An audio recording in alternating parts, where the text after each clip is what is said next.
दारू सोडण्यात नाही तर फार वाईट होतं. आपल्या गावामध्ये या दारूमुळे 10 लोक मेले. तुला कोण सांगितलं का? काही चावलं ती 10 लोक मेले म्हणे. तुम्हाला खरंच सांगतो मी, दारूमुळे 10 लोक मेले. तुम्ही आत्ता पेपर वाचा म्हणजे तुम्हाला कळेल. असं होय, बरं बरं. पण मी दारू अजिबात नाही सोडणार. पेपर वाचल्यानंतर मग माझं लक्ष घालतं असं तर नाही. दारू मी तर नाही सोडायचंच नाही बा. हो ना, करता करता आमची लय जखमक झाली तरी त्यात बाबाने नाही ऐकलं माझं.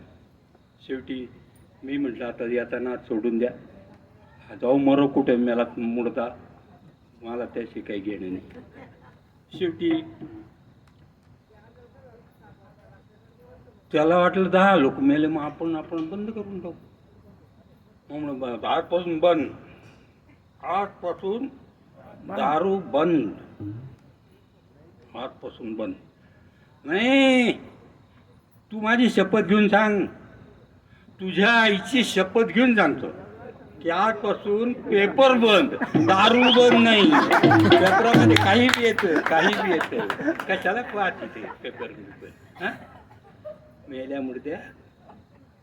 आता तू असं ठरवलं काय? बरं बरं बरं. काय माझ्या बापाने पाहून दिलं बाई.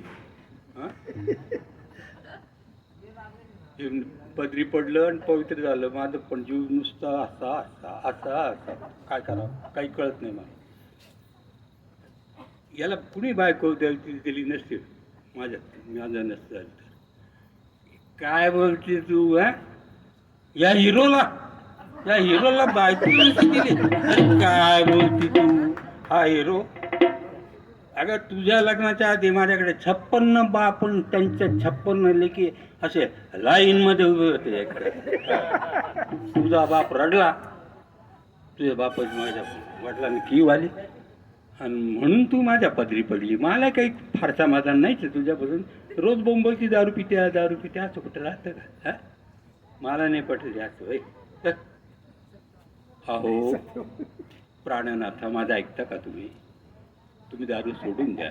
बिलकुल सोडणार नाही, दारू सोडणार नाही. दारूने काय वाईट केलं माझं, मला तू सांग. अहो तुम्ही एवढ्या मुली आल्या होत्या तुमच्या घरात, खायला आहे का काही? खायला खायला 50 गावाचे पोते